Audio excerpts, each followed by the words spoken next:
Welcome to your Houston Rewind for April 3rd through the 7th. I'm KHU 11 digital anchor Brandy Smith. We know catching up on the news can be a little overwhelming, especially in a city like Houston where it just doesn't stop. So every weekend, we take this opportunity to fill you in on some of the stories you may have missed. Let's rewind. A high school football coach twice convicted of killing his pregnant wife in Katy, David Temple, has waited more than 4 years to be sentenced. Grace White explained why, as of Monday, his future is in the hands of a new jury. Jury selection began today to decide David Temple's fate. Remember, his wife was murdered in 1999, so he's eligible for anything from probation to life in prison. But eventually he could be released because back in the day, there was no life without parole. This day's about Belinda. This has nothing to do with David Temple. That was Brian Lucas after the second trial in 2019, 10 years after his sister Belinda Temple was found shot to death in the closet of her Katy home. She was 8 months pregnant. Guilty of murder as charged. A jury twice convicted her husband, a football coach, of the murder.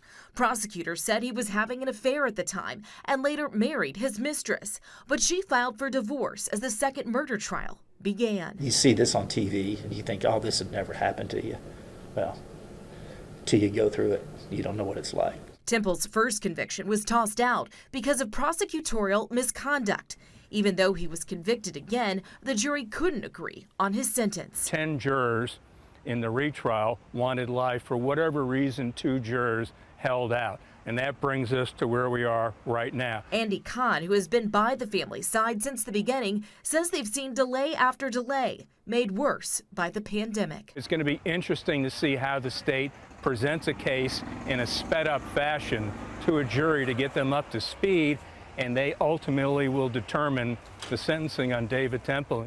David Temple's attorney says he doesn't want to speak ahead of the trial. Jury selection continues tomorrow, and that sentencing phase set to get underway next week. Grace White, KHOU 11 News.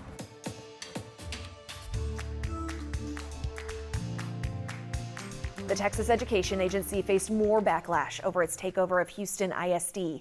The ACLU, NAACP, and other community groups filed a voting and civil rights complaint against the state agency. Gerald Harris dug into the complaint, which aims to stop the takeover. The TEA takeover will remove current Houston ISD trustees and replace them with an unelected body, which is part of the reason why these groups say the takeover is unlawful. We don't want to talk to you. Many HISD families, faculty members, and community organizations are still trying to wrap their heads around a TEA takeover they're calling hostile. So we got an underfunded school district that's overperforming with a B+ average, and the state says, but we got to take you off. On behalf of 4 HISD parents, the ACLU, the Houston NAACP, LULAC, and the Greater Houston Coalition for Justice filed a complaint with the U.S. Department of Justice last week regarding the Texas Education Agency's plan to remove locally elected officials during its takeover of the Houston Independent School District. This is a chilling reality. To think that in 2023, when we should be striving for a more perfect democracy, this is now an action of autocracy. The ACLU says they're asking the DOJ to investigate TEA's actions for potential violations of Section 2 of the Voting Rights Act, which prevents voters from having their right to vote either denied or abridged, which we believe is happening here because their elected officials are being removed. They're also asking the DOJ to investigate TEA for intentional discrimination under the 14th and 15th Amendments, because they're specifically targeting HISD, which is majority students of color, and Houstonians who are majority voters of color. They say since it's not mandatory for TEA's Mike Morath to take over HISD, they want the agency to drop their takeover stance or face federal consequences. TEA did not respond to a request for a statement. HISD will be the largest school district TEA has taken over since 2000. Gerald Harris, KHOU 11 News.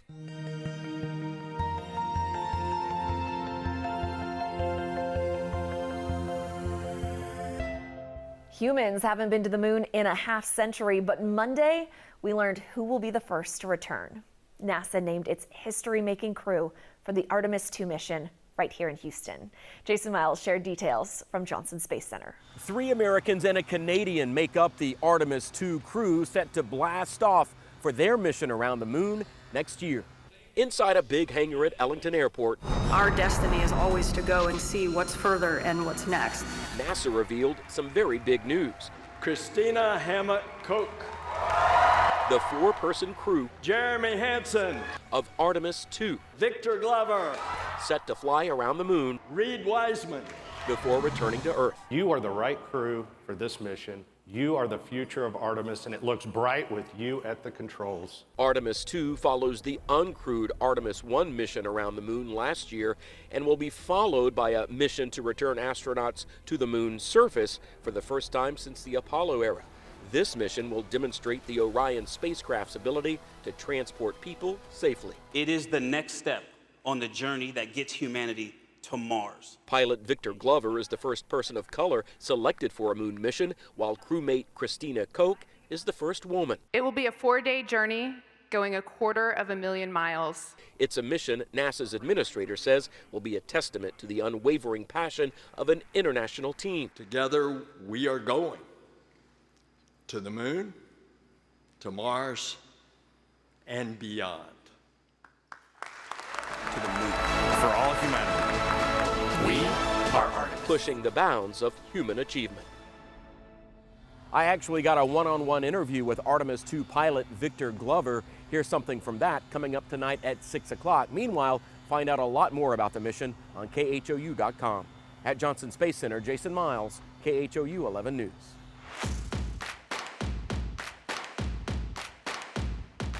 Also on Monday, a game you might have heard a little something about, the NCAA Men's Basketball Championship.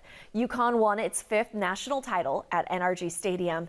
A group of teens who endured so much got to see that game in person thanks to Make-A-Wish. Zach Tawatari brought us their story. Well, there's no doubt every fan would love the opportunity to be at one of the biggest games in sports. But for 3 teens in particular, tonight was a dream come true. Among thousands of fans pouring into NRG Stadium, let's go Aztecs, let's do it! 3 in particular are some of the biggest college hoops fans you could meet. I love basketball, and March Madness is one of my favorite things. The upsets, the Cinderella runs, I mean, it's unpredictable. I've been a huge basketball fan my entire life. I love college sports. Dylan Davis, Gabe Ogdahl, and John Mark Stivers are all Wish kids whose Make-A-Wish was to come to the Final Four. And after landing Friday, they got to catch the semifinal game and tonight the national championship. Just seeing that court, surreal. My dreams came true when I saw it. What you can't see is that they've all battled illnesses from cancer to blood disorder. These 3 teenagers and their families have overcome so much just to be here. This game is especially sweet for Gabe, who's a UConn fan. I picked them to go to the finals anyways because they're one of my favorite teams. So, it's just been surreal. Seeing college basketball's biggest stage in person with the people who have been there for them every step of the way. I'm glad I could share something like this with the people I love and my family because they went through such a hard time too when everything was going on. So it's great that they can kind of have something as well.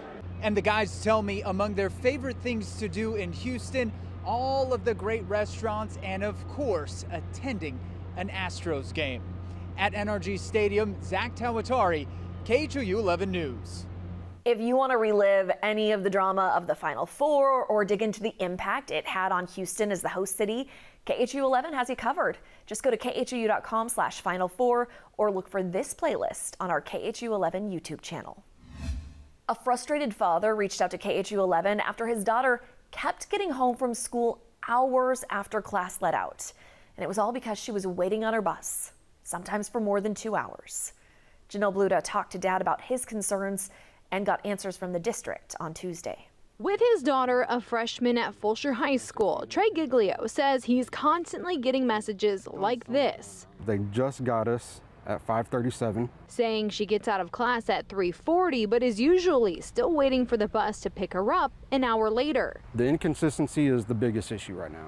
putting her home late in the evening. She snapped these photos, saying many times it's almost dark. Friday, he says she didn't get home until 6.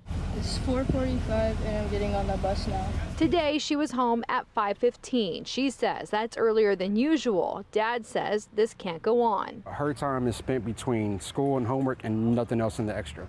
There's no extra time for her at the end of the day. A bus sits alongside the road next to the high school, advertising the open bus driver positions for Lamar CISD. In a statement, the district acknowledged the delays, saying they have several comeback routes causing students to either be late to school or arrive home much later in the evening than they prefer, all because they can't hire enough drivers. A comeback route, the district says, is where a bus driver picks up students, drops them off at a campus, returns to a different area, picks up students, and takes them to that same campus.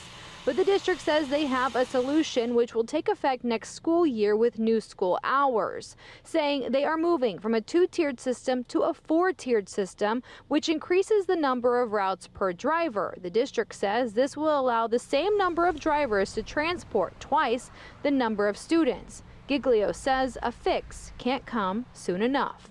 Reach out to the parents, find a way. Even if they started just a carpooling program with the parents that do pick up, whatever, just come up with something consistent.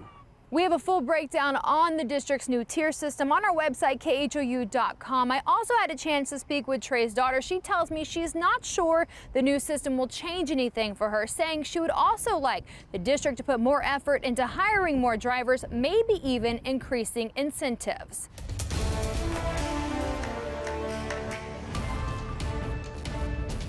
Texas families could soon save money on diapers and feminine hygiene products, among other things, if the Senate passes a bill that would eliminate taxes on some products for women and babies. Tuesday, Maria Aguilera spoke with a Houston mother about how the change could impact families. These were our COVID toys that lasted. Esadisi loves being a mother. She says it's beautiful, but it's also a sacrifice, and it can be expensive. There's so many moms that I know personally that are struggling, that are like, it's just, things are so expensive right now. And now state legislation may help with that by eliminating taxes on baby supplies and women's products.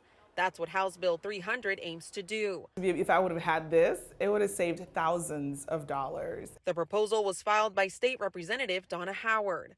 We're talking about pennies in terms of on the dollar. But at the same time, that adds up over time, especially for hardworking families that are, living paycheck to paycheck, who have babies, who need to take care of their families. This is Howard's 4th session in a row to file some version of this legislation. Dizzy has 5 children, and although her kids are a little older now, this bill would help her family too. It would essentially remove sales taxes on diapers, baby wipes and bottles, as well as tampons, sanitary pads, maternity clothing, products for pumping breast milk, and adult diapers. This is exciting. This is great news for me as a Texan and for the rest of us. And she says for her and her girls as they get older, no taxes on feminine products would really help. And she says overall, it's a great proposal for families. Those cents add up, and that is savings that with everything so high right now, we could use them. The bill will now move to the Senate for consideration. Governor Greg Abbott and Lieutenant Governor Dan Patrick both voiced their support for eliminating the tax. Now to a story of hope and healing. A 3-month-old rescue pup named Dozer came to Bayou Animal Services in Dickinson unable to walk. As photojournalist Renee Levine showed us Tuesday, Dozer can get around better now, thanks to the community and Bayou Friends Forever.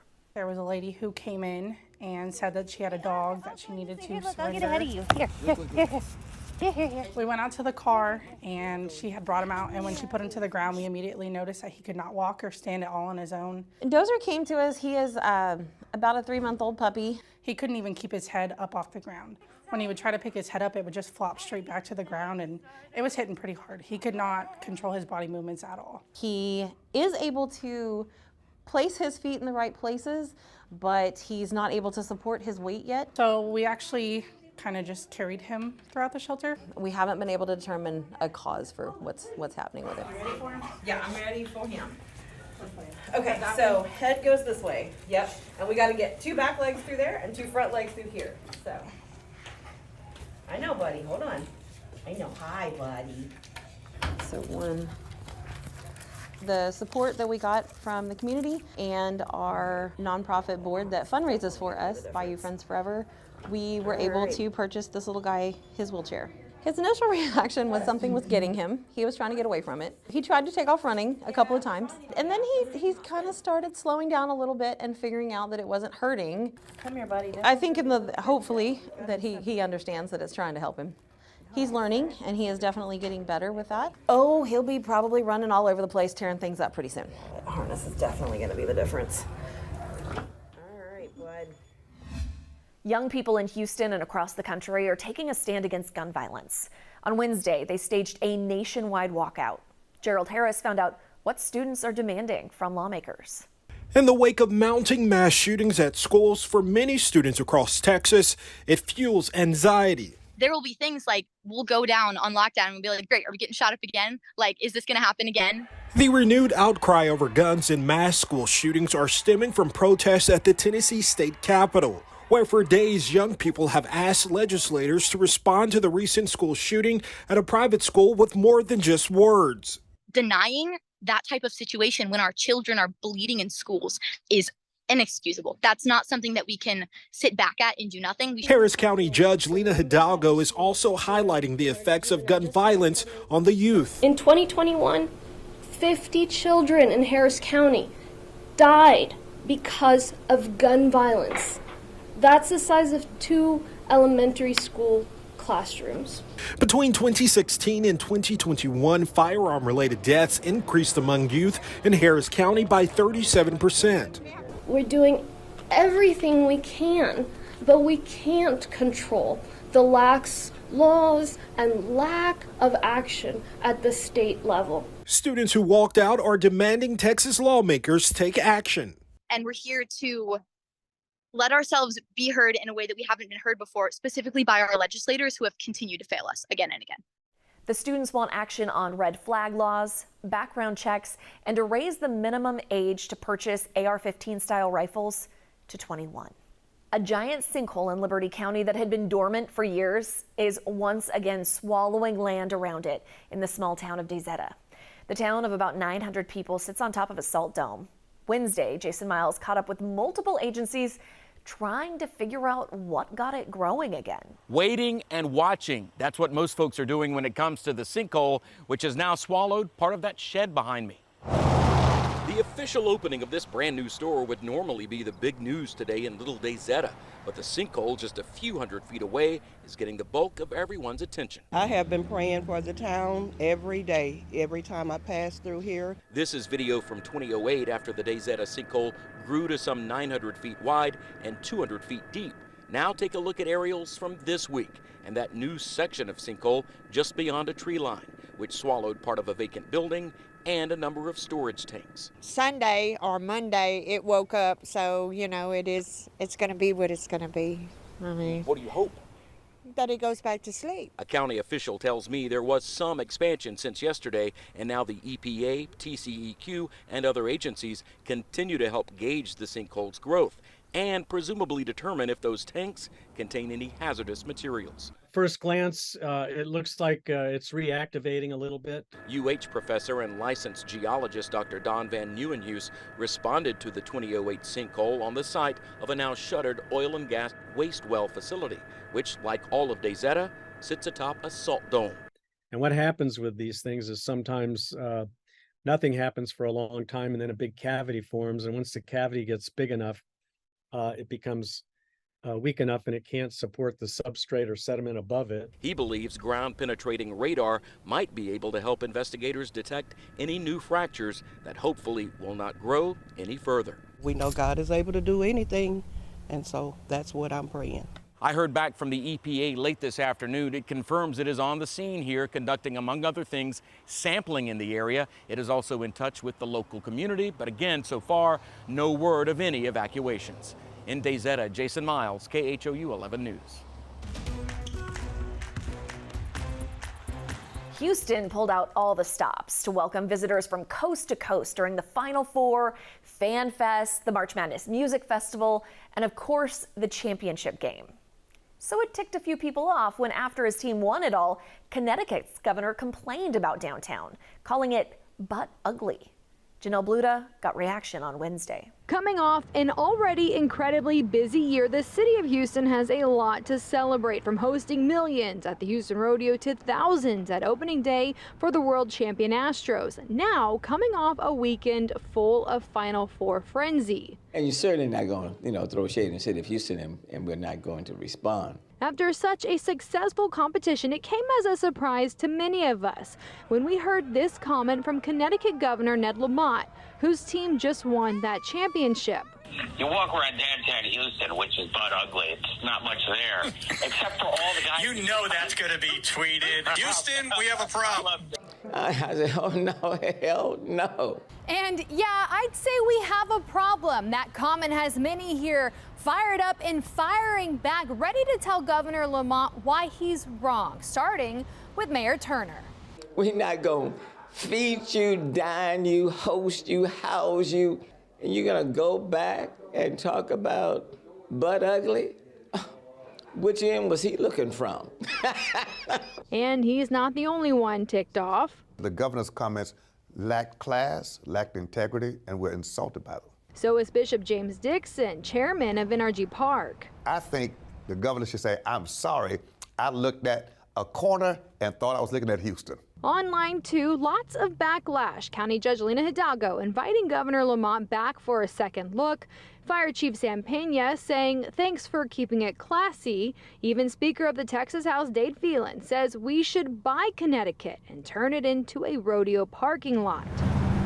Because, FYI, the Houston metro area is double the size of the state of Connecticut, and we think Houston and downtown has a lot to love, from the parks to the murals and museums, the food, hotels, even the architecture.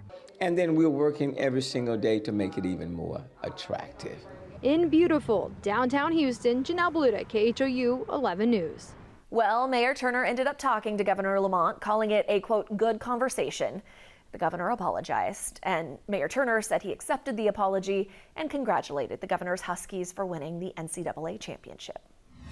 On Thursday, a major shakeup in the race for Houston's next mayor when former Harris County Clerk Chris Hollins bailed. Instead, Hollins says he will run for city controller, which is basically like being the city's chief financial officer. Gerald Harris broke down what this means for the mayoral race. I'm proud to announce that I'm running to be Houston's next city controller. Chris Hollins is shaking up the race for Houston's next mayor. And we need a city government that's both effective and efficient in fighting for the needs of Houstonians. Hollins was one of the youngest candidates for mayor, gaining support among younger and progressive voters. We need somebody that's got a grip on the community, somebody that's hardworking and dedicated. He's backing out of that race to run for city controller after Sheila Jackson Lee joined the contest. But according to his campaign, he's stopping short of an endorsement of Jackson Lee. Look, I think she would make a fine mayor. And I've told her face to face that I wish her the absolute best. According to KHOU 11 political expert Bob Stein, he says for mainstay Democrats, they didn't see a path forward for Hollins with Sheila Jackson Lee in the race. We just don't think that Chris, even with his popularity, his youth, he raised considerable amount of money. They just didn't think he could cross the line. Something Hollins recognized. Look, with every new entrant into the race, the dynamics change, right? Path to victory gets complicated. Hollins said the race was never about him, but Houstonians. He leaves the mayor's race to join the controller's contest with District E Mayor Pro Tem Dave Martin, at-large council member Michael Kubash, and Shannon Nobles, who works in the controller's office. A day before a new Houston Zoo exhibit opened to the public, KHOU 11 got a look around the Galapagos Islands. The islands off the coast of Ecuador are home to an array of wildlife that fueled Charles Darwin's theory of evolution. Brittany Ford gave us a tour of what the new exhibit has to offer. Iguanas, tortoises, penguins, and sea lions. Oh my. And you get to see that. You get to be submerged in their environment. The Houston Zoo's Galapagos Islands exhibit will take you into the archipelago. The $70 million project, 6 years in the making, now in completion. On behalf of the government of Ecuador, putting Houston on the map with the Consul General of Ecuador's seal of approval. When you go through this exhibit, you literally can say that you've experienced some of the beauty that exists within Ecuador. The landscaping, critters, and underwater views will do just that. Enriching our very curious sea lions. They are getting a big kick of all of you guys as you make it through the tunnel. A unique way to experience what life is like in the playful waters of the Pacific and how you can help preserve it. And I think it's going to help everybody fall in love with all the animals here and therefore want to protect the ocean. Brittany Ford, KHOU 11 News.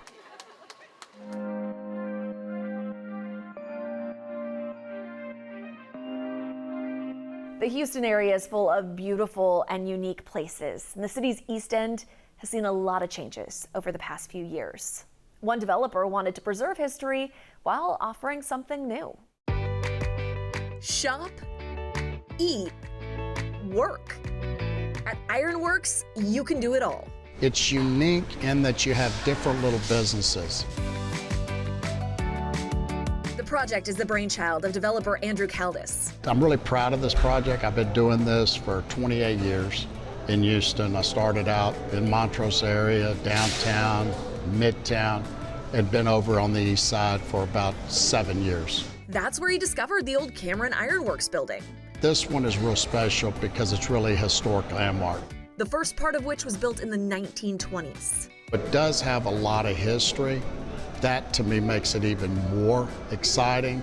Caldis says he worked with the Texas Historical Commission to preserve that history, on display throughout the original building. Doing our demolition to see like crown molding, doors, etc. Even had windows, original windows that were behind some of the sheetrock. He also restored the building's 2,500 windows, replacing almost every pane of glass. All of the windows frames that you're seeing in this building are original. His preservation approach extended to the building's addition, which went up in the 40s. Part of doing a historic development, at least in this industrial building, they want to make sure you keep how the building was. So in this one, the expansiveness, the steel. Confronted with the challenge of keeping the building open while also creating space for retail, I said, I've got an idea. Caldis installed shipping containers instead of standard walls. They don't obstruct the view in the building, especially since it's in the industrial side of Houston. I think it just, it's kind of neat. Just makes it, to me, more unique. These are all locally owned, as mom and pop as it gets. This has offered a platform for those people to come in and, do something they've always wanted to do. The containers house vintage shops and local creators, candles and creams, handmade jewelry, sweet treats, teas and tinctures, an ever-evolving collection of vendors, not the least of which are Segundo Coffee Lab and Second Slice Sandwich Shop. To see people, chase their dreams and actually, realize, what, I can do it. I can have this and do a business. To me, that to me gives me more gratification. That to me is, I get a real kick out of that. You can support those dreams and get just about anything you're looking for with a visit to Ironworks. Just come out and check it out. There's so many hidden gems to explore. If you want more shopping options, maybe you're looking for green spaces to explore, or how about tapping into Houston's weird side? We've got it all at khou.com/living or in any number of the hidden gem specials you can watch wherever you're watching this. A disturbing video shows a student punching a Lamar High School teacher in the head. A concerned parent reached out to KHOU 11 News after seeing the video making the rounds online. On Friday, Jason Miles looked into how often teachers have to deal with similar situations. Lamar High School, like the rest of Houston ISD, is closed on this Good Friday, but a student's bad behavior that was caught on camera continues to spark reaction. Unfortunately, this kid's made a huge mistake. Zeph Capo is president of the Texas American Federation of Teachers and is calling on HISD to properly punish the student who we've learned is 15 years old. By all means, should not be allowed back on a regular campus.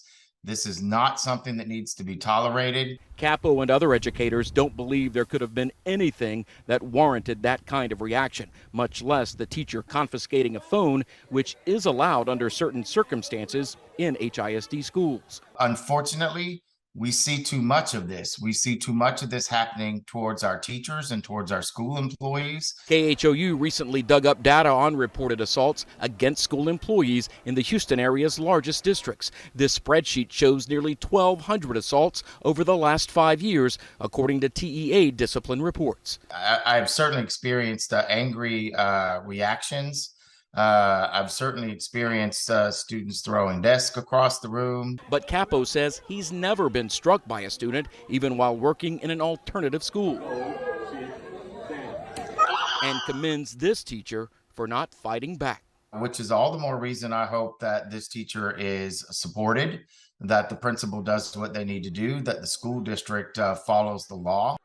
Despite opposition from some East End neighbors and elected leaders, Metro is pushing forward with plans to add Houston's longest rapid transit line.